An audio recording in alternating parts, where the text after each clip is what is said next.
By the time fireworks smoke curled over Vale Manor, everyone needed a villain. And my name, Claire Hart, was convenient. I was still wearing my catering badge, hands smelling like champagne and citron, when Cole Harper's flashlight landed on my face like a verdict. Security screens replayed the same blur. A little white dress, a flash of hair, then nothing.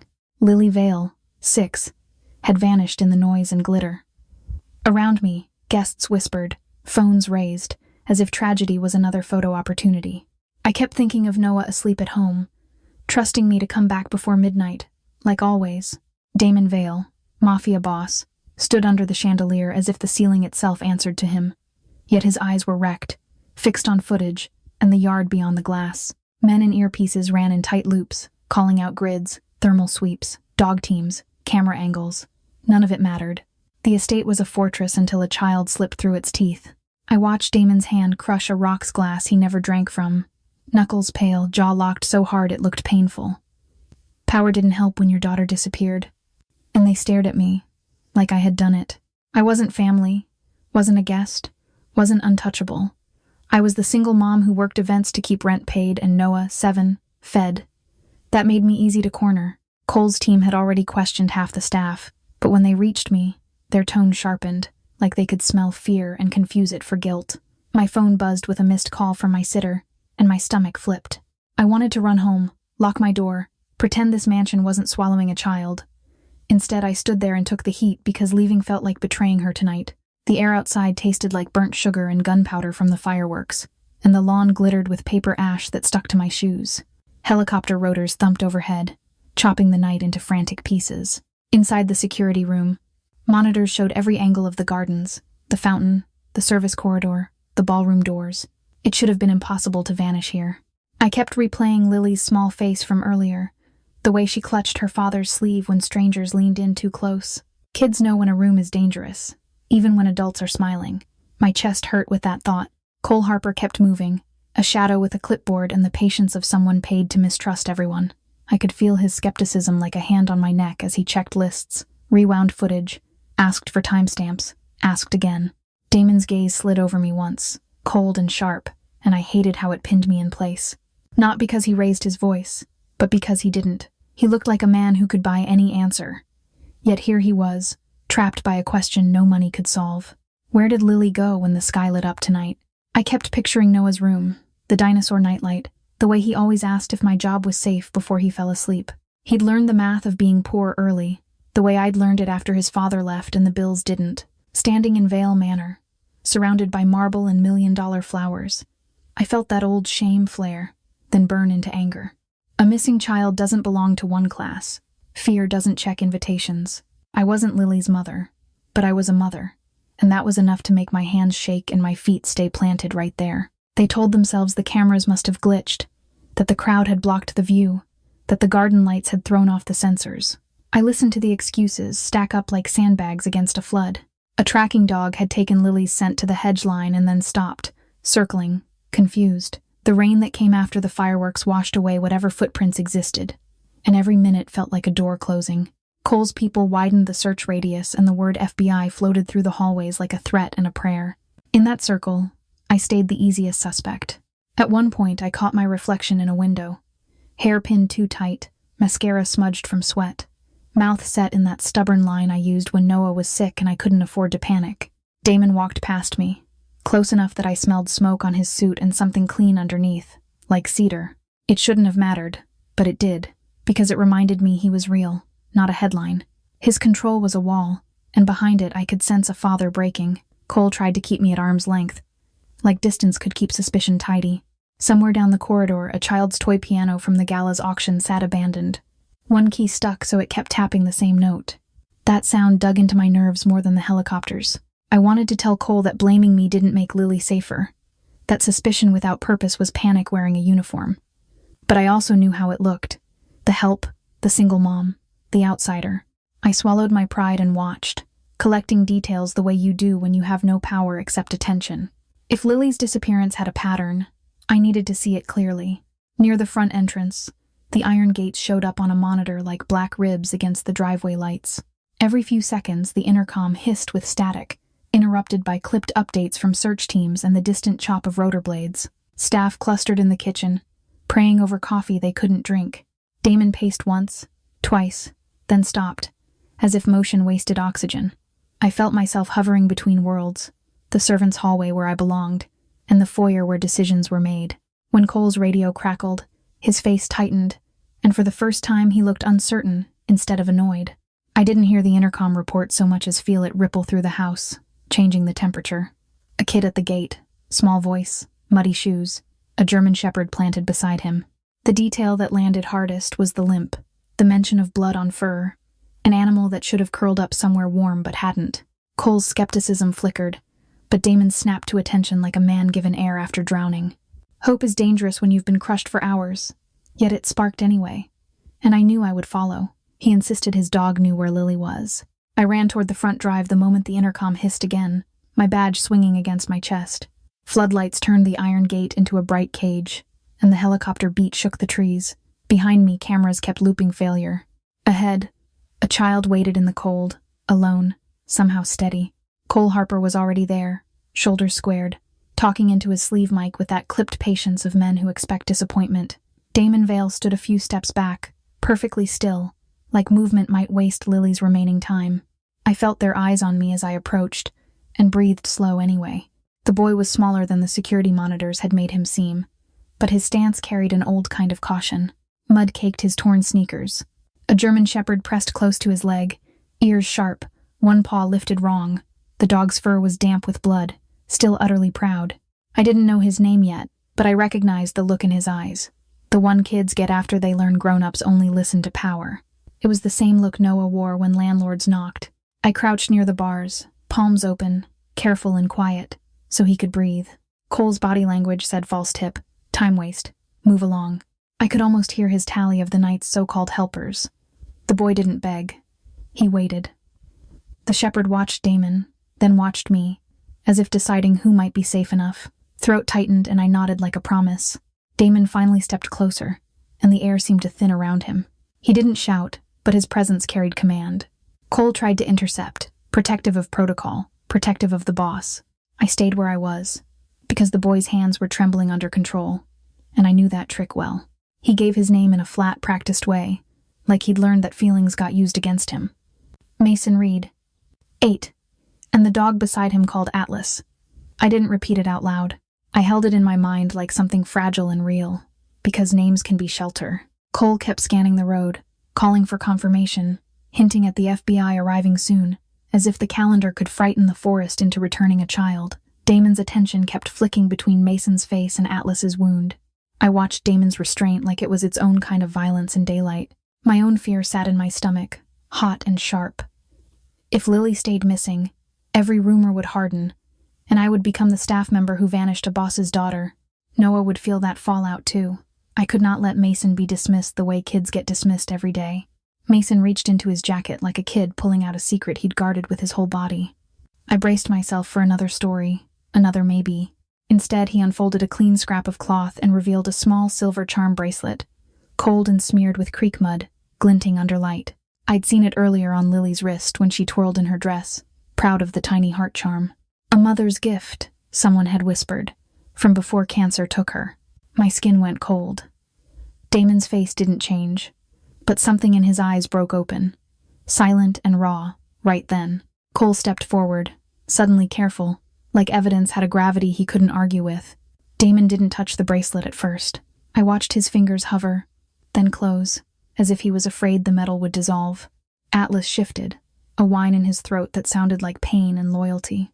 In that moment, the mansion stopped being a stage for people and became a map with one point. Lily had been alive near water. Mason's shoulders loosened a fraction, like he'd been holding his breath for adults to believe him. I felt tears sting, not from sadness but from relief. Damon's gaze cut to me, not accusing now but measuring. He had seen who moved first. I hated that my steadiness might matter more than my words, yet I couldn't deny the shift. Cole signaled for vehicles, but Damon stayed controlled, final in the way storms are final on schedule. Mason didn't celebrate. He stared past the gate toward the tree line, like he could still hear pursuit. His fingers stayed on Atlas's collar, gentle and firm. The dog's injury was cleaned but untreated, and Mason kept glancing down, calculating how much longer Atlas could stand. Comfort didn't teach that. Cole tried to pull Damon back toward protocol, but the bracelet had rewritten the night. The house changed around us, staff listening, guards tightening. I pictured Noah at home and felt my choice harden. I was blamed. I could survive that. I could not survive leaving a child in dark. Damon leaned closer to Mason, and the boy held his ground without flinching. That bravery looked different than Lily's. Less bright, more weathered. Mason's eyes flicked to me, checking whether I would vanish behind the adults. I stayed. Atlas leaned in, steadying him, and I felt my heart answer, yes. Mason motioned toward the woods beyond the property line like someone who'd walked those paths in the dark. He laid out where Atlas found the bracelet near a creek bed. Damon absorbed every detail, and Cole's skepticism shifted into tactics. The search stopped being a circle and became a direction. I kept looking at the bracelet in Damon's hand, the mud clinging to the charm like proof that nature didn't care about wealth. Damon's thumb rubbed the heart once, then stilled. It was the sign his control had a crack. Not weakness, a sharpened edge, a promise forming without words. Mason's voice never rose, but his next detail hit harder than the helicopters. He had seen tracks in wet soil, small prints heading away from the creek. 2 sets. One matched Lily's size. The other was smaller, heartbreakingly tiny, like a toddler. My stomach dropped as the story rearranged itself. Lily hadn't vanished into nothing. She had gone with someone because she chased another child's fear. Noah's face flashed in my mind. Damon's eyes lifted to the woods and Cole's men shifted. The gate shrank behind us. Mason's detail landed like thunder. 2 sets of footprints and one was tiny. The bracelet disappeared into Damon's fist, and the tiny footprint detail hit me like a shove. A second child. A toddler. Cole's men broke formation, suddenly purposeful, and floodlights swung toward the tree line. I should have stepped back into the staff corridor, called my sitter, gone home to Noah. Instead, I felt trapped between suspicion and conscience. If I walked away now, I would carry Lily's missing face forever, and I would teach my son that fear outranks help. So I followed as Damon ordered vehicles to the forest access road, and Cole waved me along, eyes still narrow. We piled into a black SUV that smelled of leather and gun oil, the kind of clean that hides panic. Mason sat beside Atlas in the rear, one hand on the dog's collar, the other tucked tight to his own ribs as if holding himself together. Atlas kept his nose near the cracked window, tasting the air, breathing fast through pain he refused to show. The mansion lights shrank behind us, swallowed by pines, and the helicopter thrum became distant, like a heartbeat fading. Damon rode up front, silent, while Cole unfolded a map over his knee and recalculated everything. At the trailhead, gravel gave way to damp earth, and the forest closed around us the moment we stepped off the path. The air smelled of wet bark and fireworks residue blown miles from the lawn, an ugly reminder that celebration can become cover. Sound changed here. Voices felt rude, and even my breath seemed loud. Cole signaled with his hands, placing men ahead and behind, and Damon moved like he owned shadows, not just buildings. I kept close, boots slipping in mud, thinking of Noah's small socks on my apartment floor and how easy it is to lose someone. Cole finally treated Mason like a witness instead of a nuisance, watching the boy's eyes, his pauses, the way he listened to the creak before moving. Mason described the spot where Atlas pulled the bracelet from brush, and he did it with the precision of someone who has spent nights counting footsteps for safety. Damon absorbed every gesture, every direction, as if he could memorize the terrain into obedience. I noticed how Mason never looked at the sky, only at ground and cover, mapping escape routes by instinct. That was not childhood caution. That was hunted behavior, and skin prickled. I understood why, when Mason's composure cracked at the mention of the tiny prince. He wasn't just helping a man find a daughter. He was chasing his own loss, the kind paperwork creates. Foster care had split him from his little brother Eli, 4, and Mason had been living in the woods to undo that decision with nothing but stubborn love and a wounded dog. It wasn't a plea, more like a fact he carried in his bones. My throat tightened, because I'd fought for Noah in court, and I knew how small you feel in rooms built for adults. Everything inside me clicked into a new, terrible shape. Lily hadn't been snatched by the wind or swallowed by the estate. She had chosen. She would have seen a smaller child running, frightened, and her heart would have done what my heart does when Noah trips on a sidewalk. It would have moved before thinking. The idea didn't blame Lily. It honored her. But it also meant she walked into danger on purpose. Damon's stillness sharpened, He watched Mason like the boy was oxygen, like the woods had finally offered a direction, and every second felt like theft from children. Atlas went first, nose low, moving in tight arcs as if the ground held invisible writing. His limp worsened with each step, but he refused to stop, and Mason kept murmuring steady reassurance I could feel more than hear. Cole's team matched the dog's pace without crowding him, spreading out, scanning for broken brush or disturbed moss. I trailed behind Damon, close enough to sense his restraint. He carried fury like a coat he refused to wear until necessary. The forest was beautiful and insulting, sunlight filtering through needles while ahead 2 children moved through darkness, and skin in my chest sprinted. We reached the creek where the bracelet had been, water rushing over stones like nothing was wrong. The footprints were fainter now, softened by moisture. But Mason pointed out the marks, and I saw them, 2 small paths pressed into mud. Atlas sniffed once, then angled downstream, pulling us toward a ravine that dropped sudden and steep. Cole's map came alive in his hands, roots traced with a fingertip, and I watched his respect for Mason grow. Mason knew a safer descent, a narrow zigzag path, and beyond it an old service road leading toward the abandoned old river cannery. The ravine forced us into single file, boots sliding, hands grabbing roots for balance. I tore my sleeve on briars and barely noticed. Atlas trembled on his bad leg, yet kept moving, and Mason's face tightened with every stumble, like he was carrying both children's safety in his spine. Cole's men checked angles and listened for any sound that didn't belong to birds or water. Damon stayed quiet, but his attention widened, scanning not just for Lily, but for whoever might have pushed her this way. The deeper we went, the more it felt planned, and that thought scared me. At the bottom, the creek bent hard, and Atlas pulled toward packed dirt that didn't belong to nature. And Service Road, reclaimed by weeds, ran like a scar through the trees. Rust stained the rocks nearby, and the air carried a metallic smell that reminded me of canned soup in cafeterias. Mason moved faster here, as if recognition gave him strength, and Cole noted tire ruts pressed into the mud, too wide for bikes, too recent for ghosts. Damon's shoulders tightened. I felt a warning in the silence, the kind that comes before you see what you cannot unsee again. Through a break in the trees, I saw an industrial shell, low roofs and broken windows by the river, like a mouth left open. The old river cannery was closer than I wanted. Atlas's ears pricked and his throat rumbled. Not at us, but at what waited ahead. Cole's team tightened their spacing, and Damon's hand flexed once, then went still, the way a man forces control when panic would be easier. I kept walking because Lily's bracelet was cold in my mind and Eli's tiny prints were real. This was not a child getting lost. This was a destination. The old river cannery rose out of the trees like a rusted ship run aground, its corrugated walls buckled, windows punched out, river mist clinging to the steel. The closer we got, the more the forest seemed to hold its breath, as if birds had decided this place didn't deserve their noise. My boots sank into black mud streaked with orange flakes of metal, and the air turned sour with mold and old brine. Damon's men slowed automatically. Even Damon did, because the building felt wrong, like a mouth waiting to swallow anything small enough to fit between its teeth. Cole Harper lifted a hand, and the team spread in silence, boots stepping where weeds hid broken glass. He pointed 2 men wide to the loading dock, another to the collapsed office wing, and kept Damon beside him with a look that said, "Control yourself." I stayed behind them, throat tight, because I could feel Damon's impatience vibrating under his calm. Atlas limped ahead with Mason's fingers in his fur, nose working, ears pinned forward. When Atlas gave a low warning rumble, my scalp prickled and my heart ran as if it wanted to reach Lily before legs could follow. Up close, the cannery wasn't just abandoned, it was recently used. A wrapper from a gas station sandwich clung to a puddle like a flag.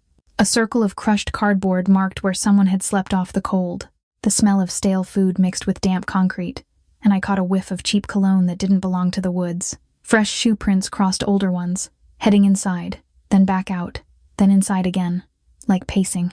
I thought of Noah's bedtime routine and felt sick that children's footprints could end here without anyone noticing until it was too late. Cole signaled for a slow approach to the main door, and every part of me expected a cry, a sob, something that would justify the fear flooding my ribs. Instead, a child's laugh floated out through a broken window, light and bright, like a bubble rising in dirty water. My breath snagged. That laugh meant Lily was alive, but it also meant she was doing what kids do when terror is too big, turning it into a game. Damon froze, and the stillness around him felt dangerous, like a blade held perfectly flat as eyes hunted the sound in dark. We slipped through the doorway one by one. Inside, the cannery was a maze of rusted conveyors and gutted vats, shadows stacked on shadows. Dust hung in the air, turning the sunbeams into pale columns that looked almost holy, which only made the place feel more wrong. My shoes scuffed across gritty concrete and the sound echoed too far. Somewhere deeper, the laugh softened into a murmur, the rhythm of a story being shaped on the spot. Atlas pulled forward, and Mason followed, small shoulders squared like a soldier's. I kept hands open, praying I wouldn't have to use them. Cole's men moved with trained quiet, checking corners, watching catwalks above, reading the dust like it was handwriting. Near a broken desk, I saw a plastic cup and a smear of peanut butter on a lid, too fresh to be years old. Child-sized scuffs marked the floor where someone had dragged a heel in circles. Atlas sniffed hard, then gave another low warning, and I felt my pulse jump into my throat.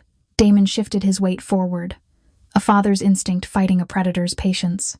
Cole's hand lifted again, holding him back, because rushing could turn rescue into tragedy in seconds.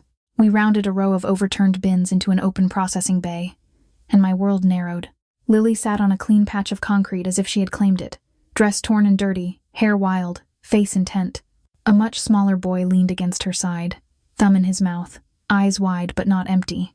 Lily's hands moved as she spoke, painting pictures in the air, and I understood she was building a safe room out of words. The boy, Eli, watched her like she was a lighthouse. That laugh I'd heard was her armor against the dark pressing in. Mason's breath left him in one broken exhale, and he surged forward until Cole caught his shoulder, then released him when Eli's head snapped up in recognition.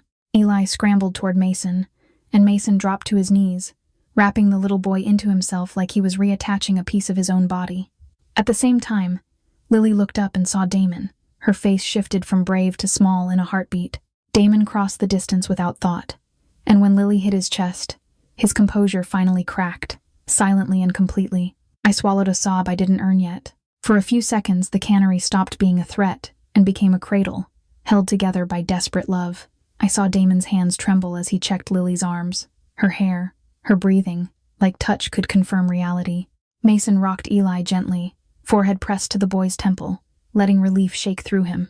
Atlas stood guard beside them, legs stiff, tail barely moving, eyes sweeping the shadows as if he knew danger never announced itself. Cole's men fanned out, quick and quiet, clearing corners and counting exits. I stood, rooted, thinking of Noah, and thanking force I didn't believe in. Lily's brave mask slipped in flashes, and in those flashes I caught shards of what she'd lived through. She had seen two men near the river road, voices low, hands impatient. She'd heard money discussed like it was ordinary. Words like delivery and buyers floated through her memory, and my stomach turned to ice. Eli's fear made sense now. He wasn't just lost, he was hiding. Damon listened without interrupting, jaw clenched, eyes empty of mercy. The father in him held Lily. The man in him marked targets. Cole's face hardened, because protocol had just become war right here, tonight. Cole's team finished their sweep and signaled the building was clear for the moment, but the word moment mattered. Atlas stayed between the children and the nearest doorway, shoulders squared despite his injury. Mason kept one arm around Eli while staring at the shadows like they might grab him again. Damon lifted Lily, cradling her as if his strength could build a wall, and I felt the pull of that certainty even as it scared me. I backed toward the exit with them, certain the cannery would reveal who had sent those men and that this rescue was a pause. Outside, daylight hit the river and made it look innocent, but I could still taste rust on my tongue. Damon carried Lily toward the trees with Cole close, and Mason holding Eli like a lifeline.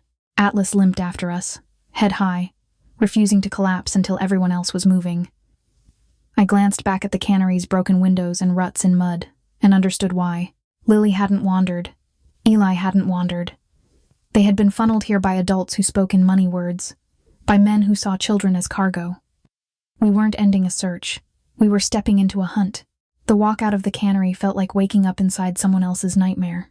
Lily was pressed against Damon's chest, small arms locked around his neck as if letting go would make the building pull her back.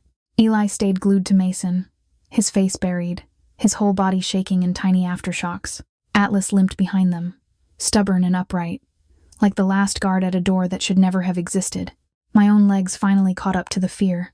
The adrenaline that kept me moving through rust and shadow started to drain, leaving my hands buzzing and my throat tight. I kept swallowing, trying to push down the image of Lily laughing in the dark to keep a toddler calm. That kind of bravery doesn't belong to a 6-year-old. It belongs to someone who has already learned that adults can fail you. Outside, the river looked peaceful, and that made me angry. Sunlight slid over the water like nothing had happened. The trees swayed like they had not just hidden a building where children huddled and waited. I looked at my shoes, at the grit stuck to the soles, and I realized my earlier humiliation at Vale Manor was nothing compared to what this place meant. Being blamed felt personal. This felt evil. As we moved toward the service road, Lily's memories came in broken pieces, the way a child tries to report a storm. She remembered the smell of men who weren't from the woods. She remembered hands, heavy boots, and the sound of money being discussed the way adults talk about groceries. Words like delivery and buyers didn't belong in a child's mouth, but she had heard them anyway, and now they sat in my head like ice. She didn't understand the meaning, only the tone. Impatient, transactional, certain. I watched Damon's face while she clung to him. His expression stayed controlled, but his eyes had changed. The relief was real, but it had hardened into something sharper, like a blade that knew exactly where it wanted to go. He kept smoothing Lily's hair with one steady hand, while the other held her as if he could physically block the world. The father in him was trembling under the surface. The man in him was already calculating consequences. Mason moved fast, scanning the trees as if expecting someone to step out and claim Eli back like property.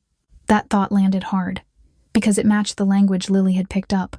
Buyers, delivery, those were not words for lost children. Those were words for a pipeline.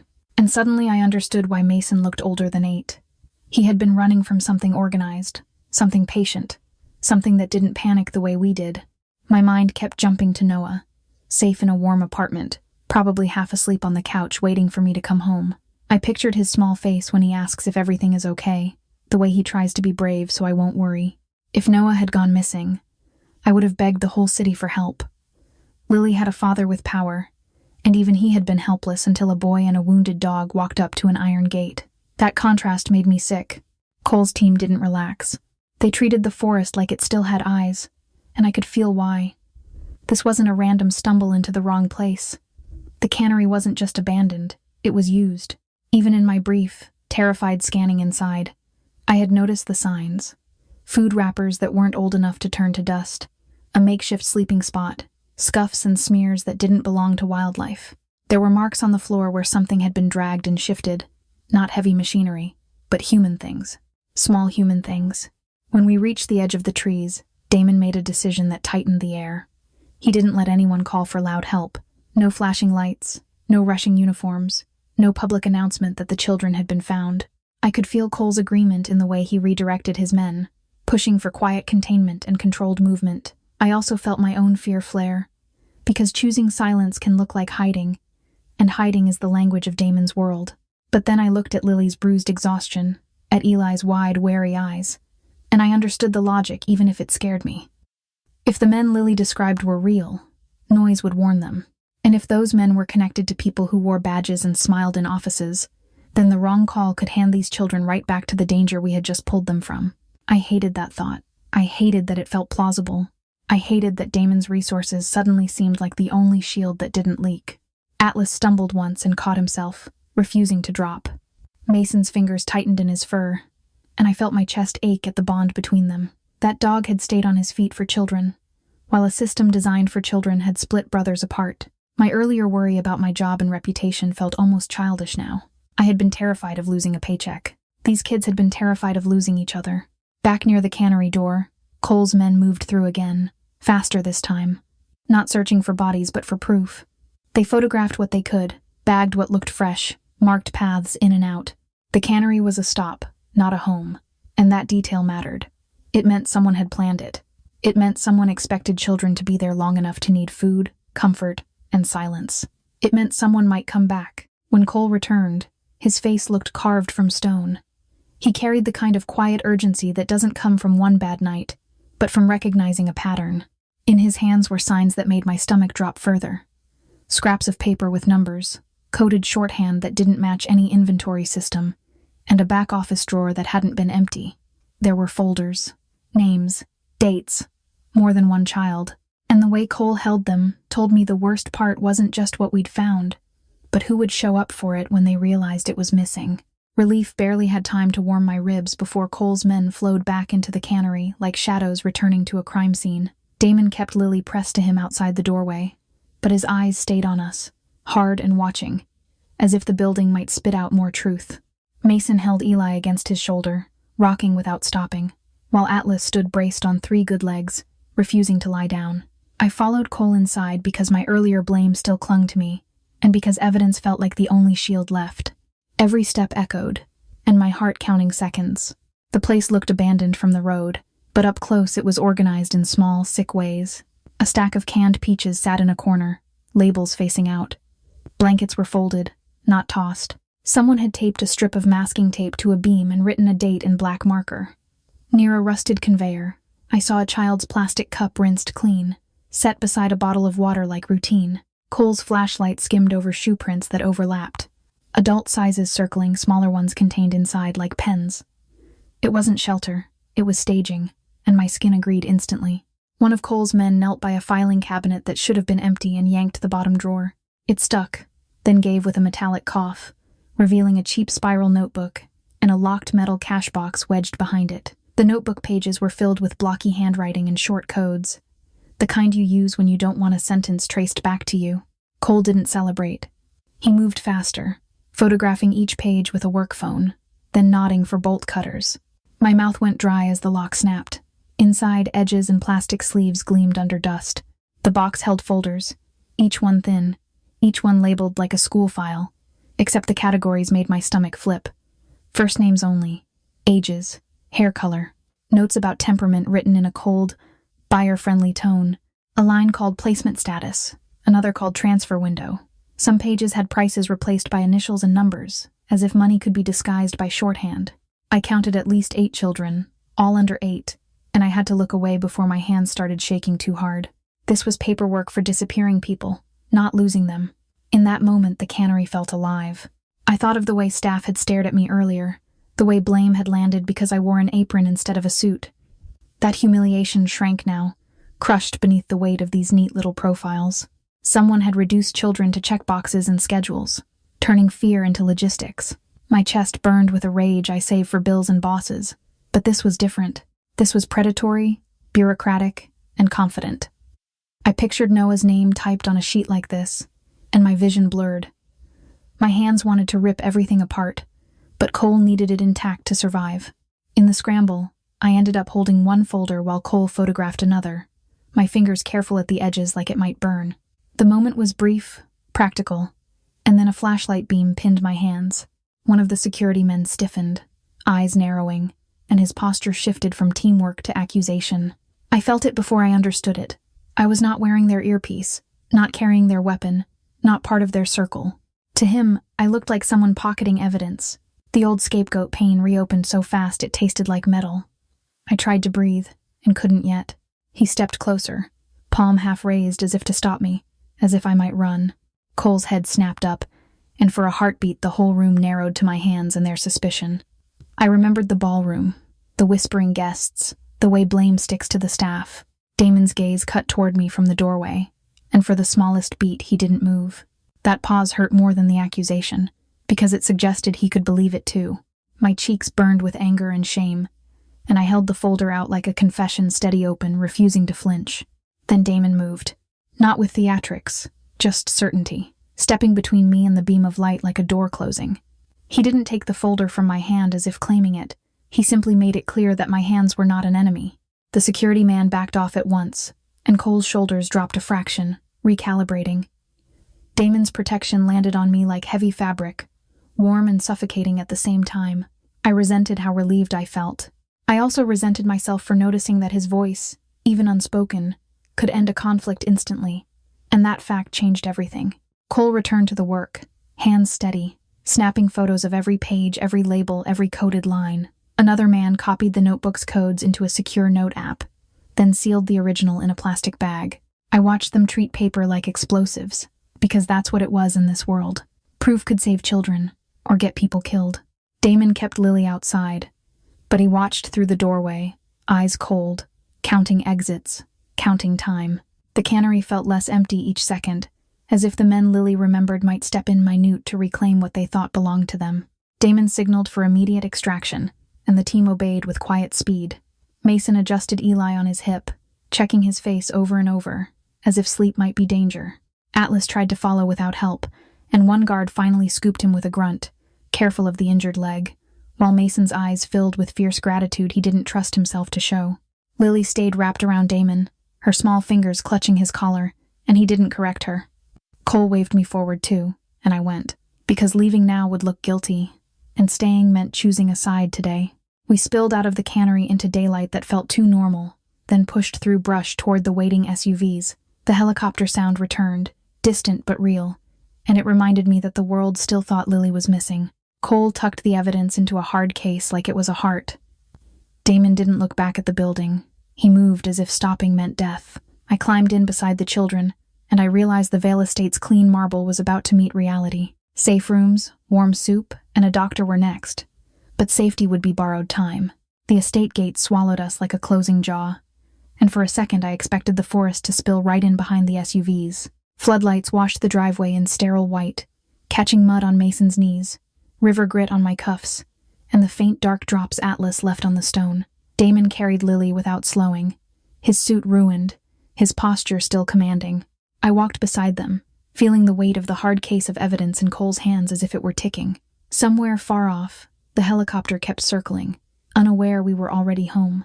My lungs burned quietly. Staff gathered near the entry the way families gather around an ambulance, faces tight with relief and questions. Mrs. Whitaker pushed through first, a small woman with silver hair pinned back and hands that had soothed generations of scraped knees. She didn't stare at the blood on Atlas's leg, or the tears on Lily's cheek. She simply moved, already turning the chaos into steps. Towels, warm water, rooms prepared. Her calm landed on me like a blanket. I realized I'd been bracing for judgment so long that kindness felt suspicious, even when it arrived holding a tray for us all. She led us to the east wing, where 2 guest rooms connected by a shared bath waited with lamps already lit. The hallway smelled of lemon polish, and something simmering downstairs. Lily stayed glued to Damon, her fingers knotted in his collar, and he let her, carrying her as if gravity had changed. Eli's eyes flicked to every doorway, every mirror, every corner, memorizing escape routes. Mason refused to sit all the way on the mattress, hovering at the edge like comfort was a trick. I helped where I could, placing shoes aside, keeping my voice low inside my head. Mrs. Whitaker returned with soup that steamed in bowls and bread wrapped in a towel to keep it warm. The smell alone made my stomach realize it had been clenched since the fireworks. She set the tray down without asking permission, as if nourishment was law. Lily took sips while watching Damon's face for permission to breathe. Eli ate with quick, silent focus, then tucked close to Mason again, still scanning. Mason kept one hand on Atlas's collar even indoors, like the dog might vanish if he loosened his grip. I watched these habits and knew trauma speaks through posture. Between trips for towels, my mind kept darting to Noah. I pictured him at my neighbor's apartment, probably pretending he wasn't worried, probably counting the minutes like I used to. I hadn't even called yet. Shame prickled, then faded under the bigger truth. Tonight proved how fast a child can disappear even inside gates. Damon's house looked invincible, but it hadn't protected Lily. That fact softened something in me toward him, and I hated that softness because it made me careless. I forced myself back to tasks, rinse the mud, steady the kids, breathe in time with them until morning. Atlas finally tried to lie down and couldn't decide which side hurt less. His chest worked too hard, and the stubborn brightness in his eyes dimmed. Mason's whole body went rigid. Panic held behind his ribs like a trapped animal. I knelt beside them, not touching it first, letting him see my hands were empty. Then I slid a folded towel under Atlas's head and pressed another gently against the bandage to keep it clean. Mrs. Whitaker appeared, calm as sunrise. Downstairs, a phone call pulled a veterinarian out of bed. Mason watched me, then nodded once, barely trusting it. The vet arrived with the quiet speed of someone used to Damon's crises. He carried a medical bag that looked like it belonged in a clinic, not a hallway lined with art. Atlas tried to lift his head and failed, and I felt my throat tighten at the loyalty in that effort. The vet checked temperature, examined the wound, and murmured about infection and rest, all in a tone that refused to dramatize. Mason hovered close, jaw locked, ready to fight anyone who hurt Atlas even by accident. I steadied Mason's shoulder, then released. Remembering touch can sting for him. While the vet worked, Mrs. Whitaker swapped linens and opened a window just enough to let night air cool the room. Steam from soup lingered, mixing with antiseptic, an odd blend of home and battlefield.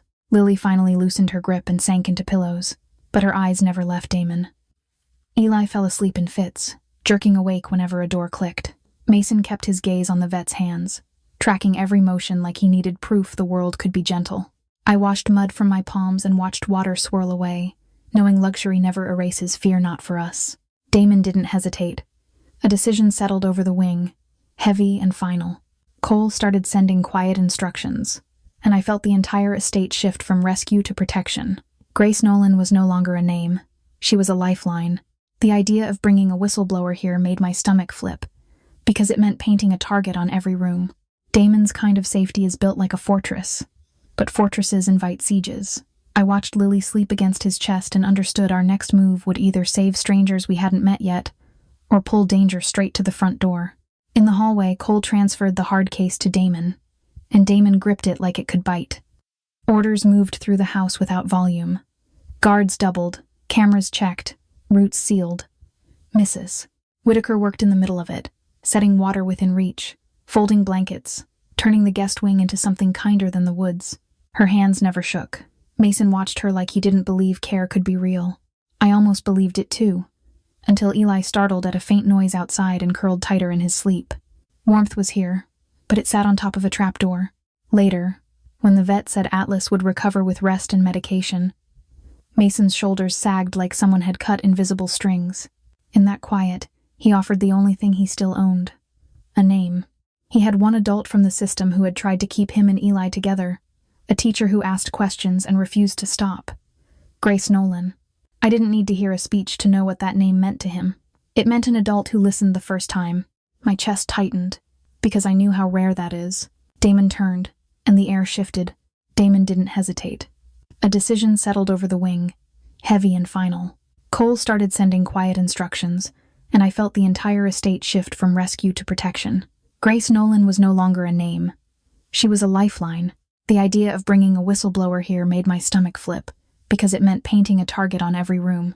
Damon's kind of safety is built like a fortress, but fortresses invite sieges. I watched Lily sleep against his chest, and understood our next move would either save strangers we hadn't met yet, or pull danger straight to the front door.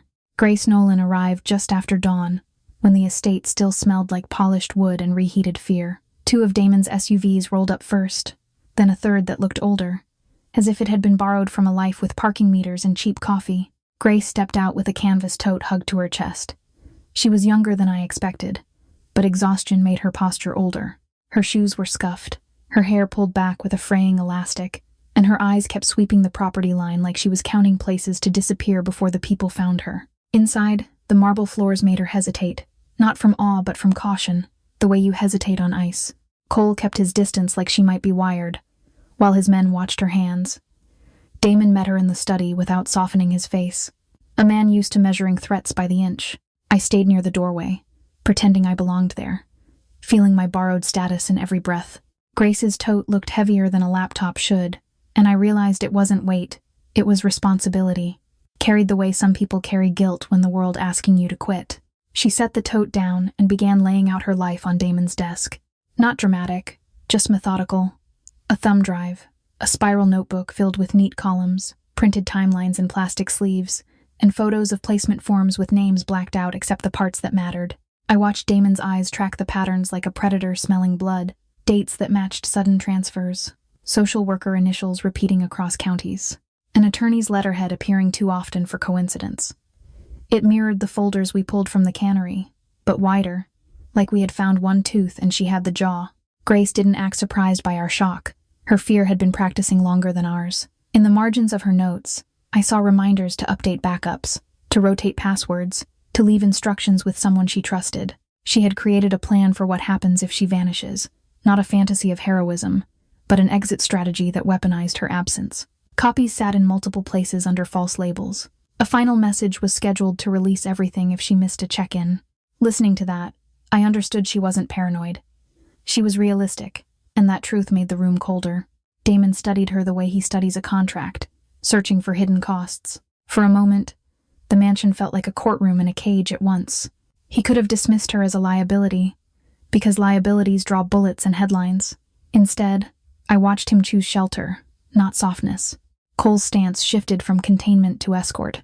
Mrs. Whitaker appeared silently with water, treating Grace like a guest, not a trespasser. Damon's control didn't loosen, but it redirected. He was already turning her receipts into strategy, and I felt a strange gratitude that scared me because his protection comes with shadows. Grace's priorities were clear in the way she held herself. Before any talk of courts or networks, she needed eyes on the boys. I led her upstairs, past quiet guards and closed doors, into the connected guest rooms that smelled of soup and clean cotton. Mason rose instantly, not stepping forward, not stepping back. His body braced for disappointment. Eli woke and pressed into him, peeking out like a fawn. Grace sank to their level without fanfare, and Mason's face cracked in a way that made my chest ache. He didn't have to explain. Being seen was the proof alone. From the doorway, I saw Damon watching, the hard lines of him softened by something close to respect. He was the kind of man people fear in daylight, yet here he was letting a tired teacher rewrite the rules of his house. I caught myself noticing that shift, and irritation flared, because attraction in a moment like this felt like betrayal to my own instincts. Still, when Damon nodded once, granting safety without making anyone beg, it felt stabilizing. Like he understood that power means nothing if it can't protect the smallest person in the room when eyes are watching. Grace returned to the study with us, and her evidence spread across the table like a map of rot. She had tracked patterns of children moved twice in a week, reports closed too fast, and the same caseworkers appearing whenever a kid vanished. The cannery files were the brutal snapshot. Her receipts were the timeline. She tapped a name that matched one folder, then another that led toward a judge's office.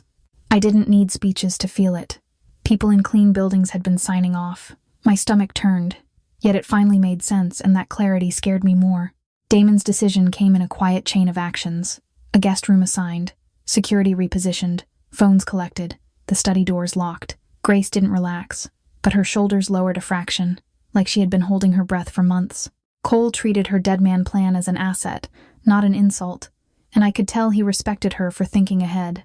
I wished the world didn't require that kind of planning, but wishing had never saved anyone. Damon's protection felt like a roof in a storm. It could save us, or summon the owners, and I felt the clock start again. We were still processing the evidence when Cole returned with the expression that always means time has run out. The air tightened. His surveillance team was back on the cannery, and the feed now showed headlights sliding through the trees, more than one vehicle. Men stepping out, scanning, waiting, acting like they owned the place. I felt my stomach drop, because we had left behind emptiness and taken their paperwork. Damon's posture changed, the softness gone, the calculation back. Shelter became strategy. The cannery was live again, and they were about to learn we had been there right now. Together. Cole's update hit the house like a snapped wire. On the wall of monitors, the old river cannery filled with headlights again, pale beams sliding between trees. The estate, which had smelled like soup and clean sheets, turned into a quiet machine, and I felt it in my ribs immediately. Damon didn't raise his voice. He didn't need to. Men moved through corridors with tablets and earpieces, doors closing softly, footsteps measured. Cole pointed at timestamps and camera angles, and I understood the cannery was no longer a rescue site. It was bait, and we were choosing it today. I kept waiting for rage, for the reckless charge I'd seen in movies, the kind that gets people killed and lets monsters slip away. Instead, Damon's focus narrowed into something colder and more precise. He wanted faces, plates, routines, and the person who would come to collect, not the drivers. Grace's receipts lay across the desk beside the cannery files, a bridge between two worlds. Names, dates, and categories stared up at me, and I kept seeing the kids attached to them like tags. Lily asleep upstairs.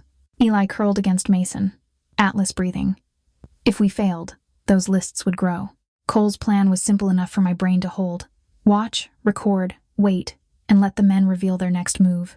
No sirens, no grand confrontation, no drama that would send them scattering into the dark with children as leverage. Damon insisted the first win had to be information alone. I watched Damon listen to Cole, and it unsettled me how calm he became.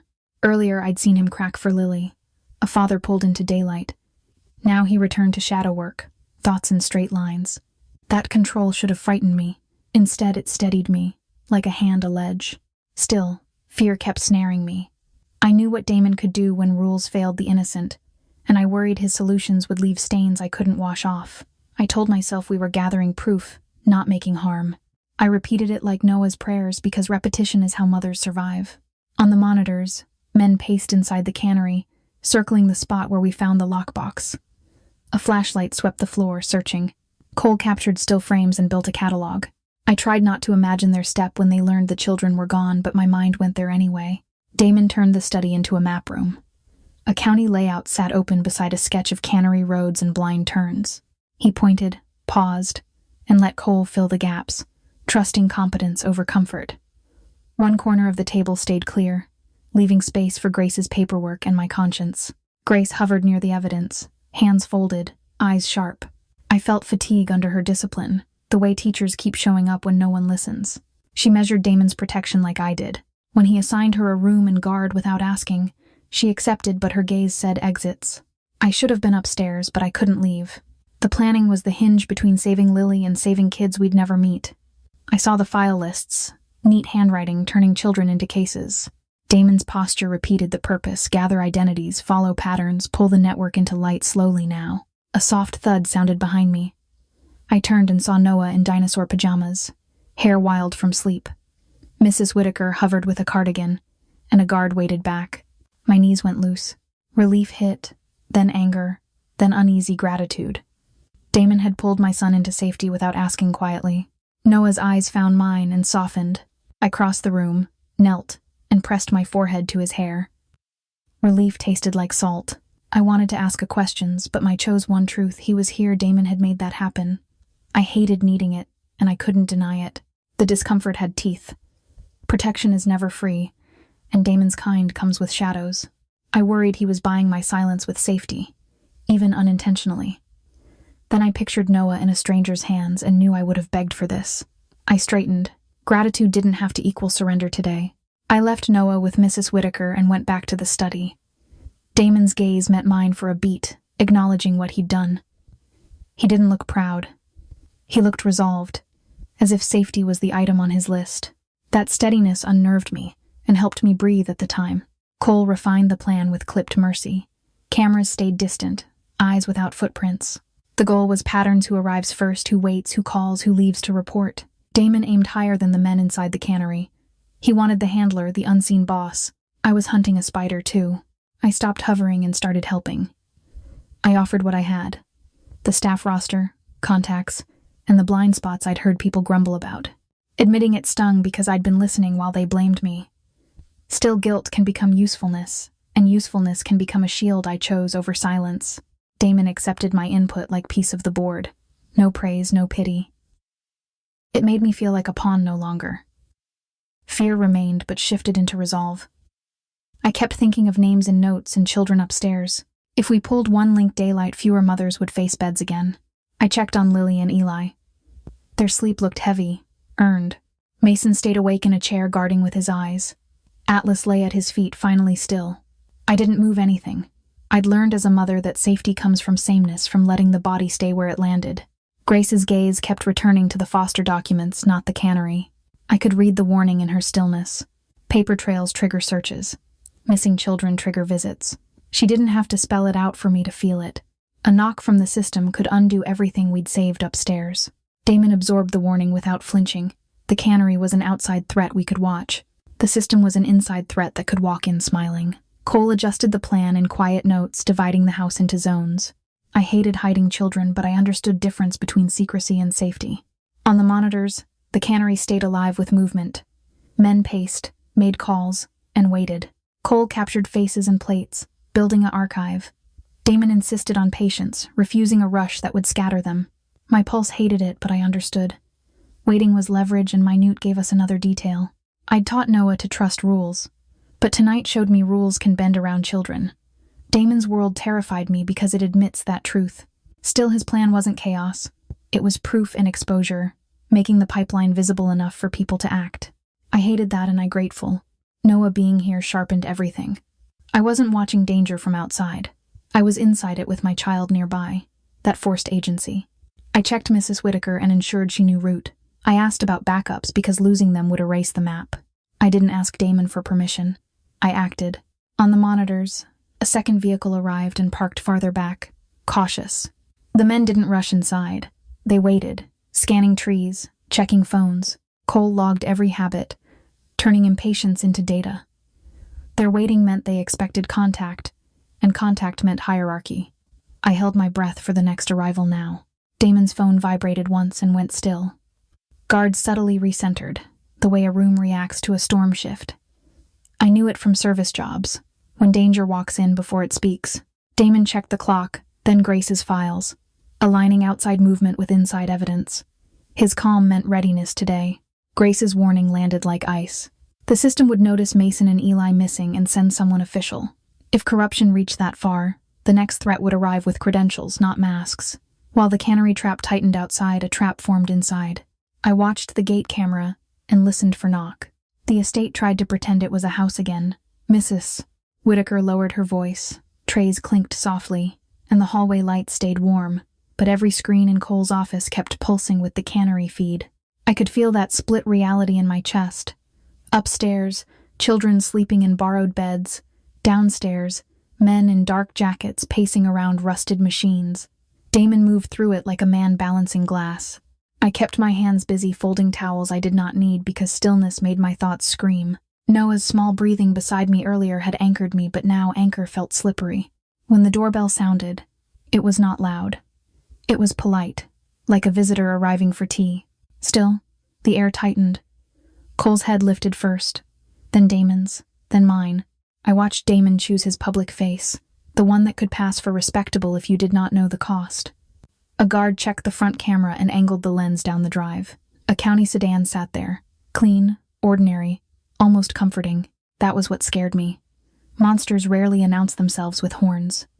Grace appeared at my shoulder, steady as a chalk line, and Mrs. Whitaker quietly guided Noah away. The official who stepped inside carried concern, the way some people carry perfume, carefully applied. Her smile was small, her eyes alert. She introduced herself with practiced warmth, and I felt my stomach dry out. Damon greeted her with courtly restraint, as if the foyer were a boardroom.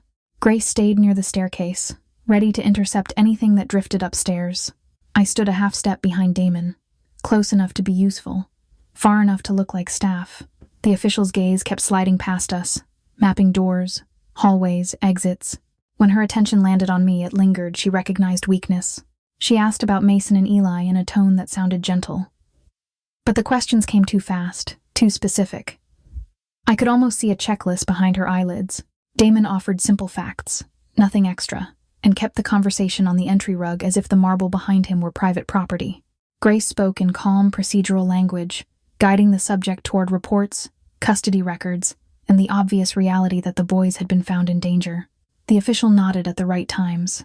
Then her eyes flicked upward, toward the guest wing. Her glance missed Lily and measured boys. My palms went slick.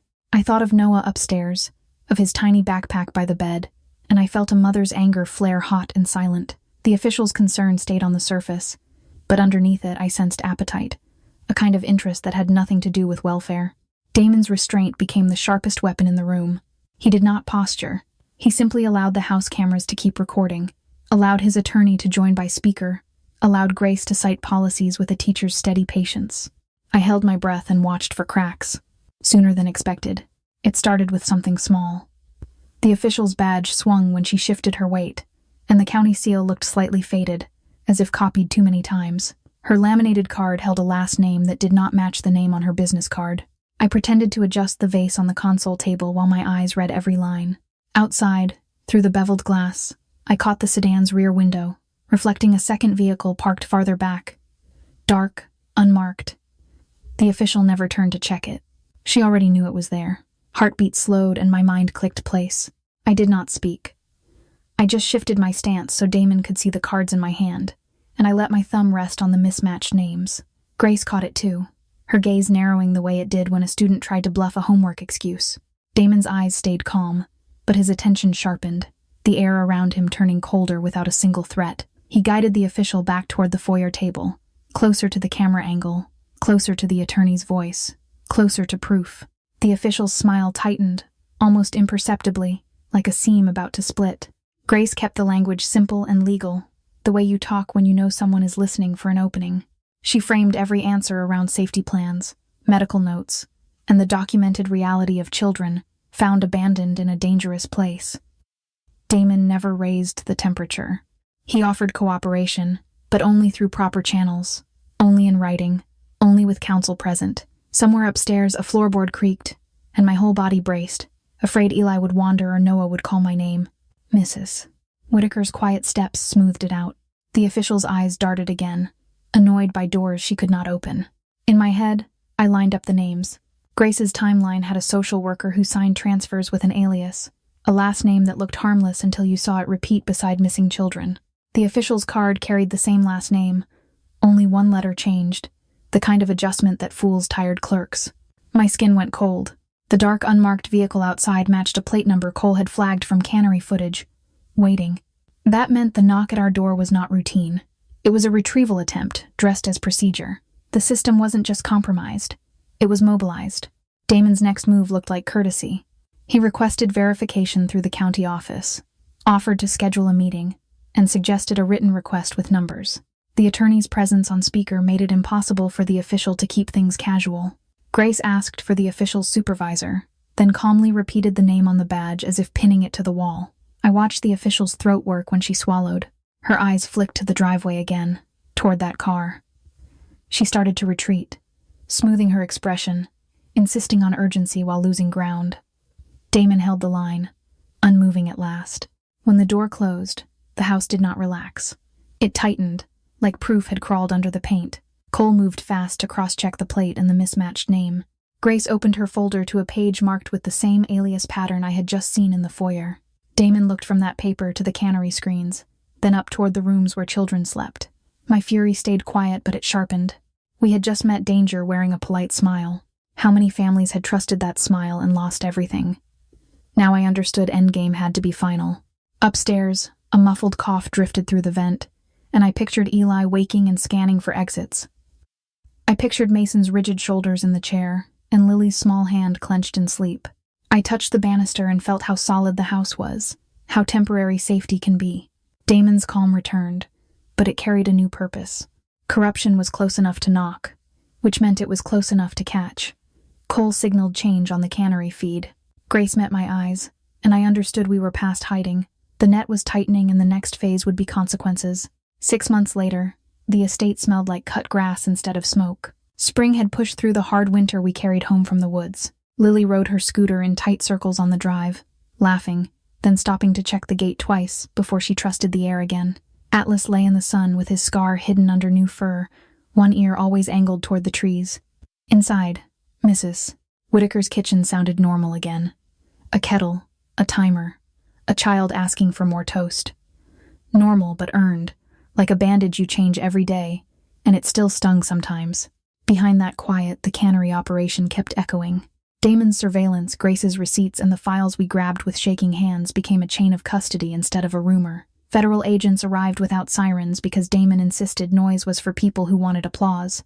They took copies, logged timestamps, and treated Grace like the witness she always was. The first arrests did not feel like victory. They felt like proof that evil had paperwork. 2 social workers were charged. A judge resigned. A private attorney lost his license and his freedom, and the news finally believed us all for once. The cost came in thinner ways. Protective orders stacked on Damon's desk like bricks. Grace slept with her phone face down, and a go-bag by the door even here. Cole rotated guards until their eyes looked sanded raw because the network did not vanish when headlines moved on. My own sleep stayed light. I woke to a distant car door and counted children in my head before I could breathe. Lily started therapy with a woman who never rushed her, and Eli learned to ask before touching a doorknob. Healing meant routines, not miracles, and we practiced them every morning. Mornings became a choreography. Mrs. Whitaker made oatmeal, and Damon's chef learned how to cut fruit into silly shapes without turning it into a performance. Lily did homework at the big dining table, then asked to sit where she could see the front door, and nobody corrected her. Mason paced, at first unable to let his back meet a chair until Atlas pressed his weight against Mason's shin and stayed there. Eli collected toy cars and lined them up by color, a quiet way of proving order still existed. We called the safety drills practice walks, so fear stayed manageable. The legal part was the slowest kind of fight. Grace became the boys' temporary guardian through the court, because she already had the educational records and the credibility Damon's name could not buy. Damon funded lawyers who spoke in calm sentences and carried binders thicker than my arm. They filed for emergency placement, then for extended placement, then for a long-term plan that kept the brothers together. The paperwork respected the system enough to force it to face itself. Mason and Eli stayed in the East Wing, but the signatures lived on courthouse paper, not on Damon's promise alone. The old river cannery did not survive the investigation. County crews arrived one morning with fencing and machines that groaned like tired animals. I watched from the hill with Grace and felt my throat tighten as walls came down. It was not closure, but it was a statement. The place where children had been turned into numbers became rubble hauled away in trucks, replaced by dirt and grass seed. Damon stood beside me, hands in his coat pockets, saying nothing, but I sensed relief under the silence. Sometimes you have to erase a doorway to stop people walking through it. My own name stopped tasting like blame. After the investigations opened, the staff who had whispered about me started apologizing in awkward fragments.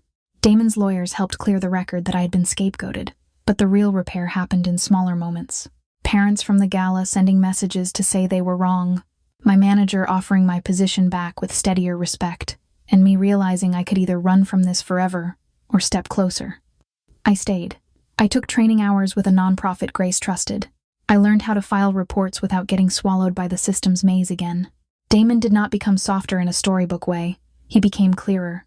I saw him choose restraint when anger would have been easier, and I saw him choose mercy in places I once assumed only cruelty lived. That did not erase the shadow around him.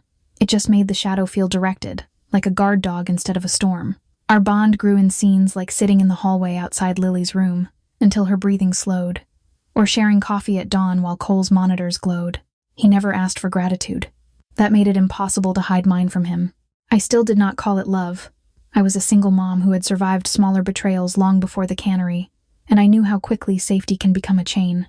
Some nights Damon's world brushed the edges of ours. A whispered report, a visitor turned away, a reminder that his power came from places I did not want Noah to inherit. And yet, when he walked into the kitchen and checked Lily's backpack for an inhaler, I felt my chest loosen. Attraction was not fireworks. It was gravity. We kept distance, but the space between us filled with trust. Grace returned to teaching in a small program Damon funded off the main house, a place with extra locks that did not feel like a prison. She brought Mason's humor back by handing him responsibility in doses he could handle. Lily started drawing again, always adding a dog in the corner like a signature. Eli learned to sleep through the night if Atlas's bed stayed near the door. Noah made friends with both boys the way children do, unbothered by paperwork. At dinner, Damon let the kids claim the middle, and that felt like surrender, the kind you choose daily. I used to believe family was blood, staying quiet so life would not notice you. Now I know it can be a decision you repeat, even when fear tries to write the ending for you. We did not win by being fearless. We won by being stubborn about care. The files still sit in a locked cabinet in Damon's study, and I still flinch when a number calls. But I also watch Lily braid Eli's hair while Mason pretends not to smile, and I feel something rebuild in me. Power means nothing unless it becomes shelter. And shelter is work. Morning light comes in through the kitchen windows, and for once it doesn't feel like a spotlight. Mrs. Whitaker sets out bowls, Atlas curls at the children's feet, and the whole room smells like toast and oranges. Lily slides her homework folder across the table with the serious pride of a kid who fought hard to be normal again. Mason taps Eli's shoulder to remind him to chew, not bolt. And Noah leans in close like these boys have always been his cousins. I watch Damon at the counter, sleeves rolled, quiet as breath, and I let myself exhale today.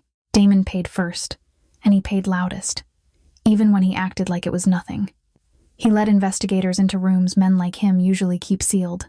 He signed statements that made old allies turn their backs, and he accepted headlines that tried to paint him as either savior or monster, like there was no in-between. He burned bridges he once called necessary, because Lily's safety mattered more than his reputation for control. The risk didn't end with court dates. It lived in every tightened security measure, every lawyer call, every night he stayed awake so the kids could sleep too. I paid in quieter currency. I paid in pride, because I had to admit I couldn't protect my son by staying invisible. I paid in certainty, because once you see children treated like entries on a list, you can't go back to believing the world is basically fine. I paid by letting people see how afraid I was, even when I wanted to pretend I was made of steel. The hardest payment was choosing not to live small anymore. Filing reports, showing up to hearings, answering questions, and refusing to shrink when someone tried to blame me again this time. Grace paid in peace and anonymity. She used to be just a teacher with a tired smile and a stack of essays. Now she's a name on threat assessments and a person who checks mirrors before unlocking her car. She traded quiet evenings for emergency plans, and she did it anyway. Mason paid in childhood. He still laughs, but he does it like he's checking if it's allowed. Some days he carries Eli's backpack without being asked, and I can see the weight of being 8 and feeling responsible for a whole world. We don't pretend that's fair for him. The promise that holds us isn't a speech. It's what happens on ordinary mornings when we practice safety without turning it into fear. It's Grace meeting with caseworkers in daylight, paperwork neat, every detail documented, so the system can't twist the story again. It's Damon funding therapists and lawyers and still asking for second opinions, because power alone isn't proof. It's me keeping Noah's bedtime steady, even when my phone buzzes with updates I don't want him to hear. It's Lily learning that locked doors can mean protection, not punishment, and Eli learning he can say no and be believed. I used to think kindness was something you offered when life was safe, like dessert after dinner. Now I know kindness is what you bring into danger with your hands shaking, because it's the only thing that reminds a child they're not alone. But kindness without courage becomes a wish. Courage without boundaries becomes chaos. What we built here is both. Warm soup and hard rules, bedtime stories and security cameras, open hearts and locked gates. The lesson is simple. Power means nothing unless it shelters the vulnerable. If it only protects ego, it becomes predatory and leaves victims everywhere. Damon remains dangerous, and I don't romanticize that. I've watched him walk into a room of professionals and make them straighten their spines without raising his voice. I've also watched him kneel to tie Eli's shoe because Eli's hands were trembling. That contrast is where my feelings live, complicated and honest. I don't owe him my heart, and he has never asked for it. What he has asked for is my clarity, my refusal to look away, and my willingness to tell the truth even when it shakes the walls. In return, he offers shelter that doesn't demand my silence. Sometimes I think about the night of the gala, strangers' eyes turning me into a villain because it was easier than admitting a child could vanish in plain sight. I carry that memory like a bruise that taught me where my boundaries are. I am not the woman who apologizes for existing anymore. I am the woman who walks a kid to the bathroom at a party, checks the locks, and asks hard questions. I'm still tender. I still get scared. But now I know tenderness is not weakness when it's paired with action. It can start a rescue today. If you're listening to this and you've ever felt small in the face of something bigger than you, remember what I learned the hard way. Staying quiet doesn't keep you safe. It just keeps you unseen. Pay attention. Trust your instincts. Protect the people who can't protect themselves yet, even if it costs you comfort. And if you stayed with me through this story, tell me where you're watching from and what moment hit you the hardest. Did it change how you think about power, family, or kindness? If it did, like the video, share it, and subscribe so others can hear it too.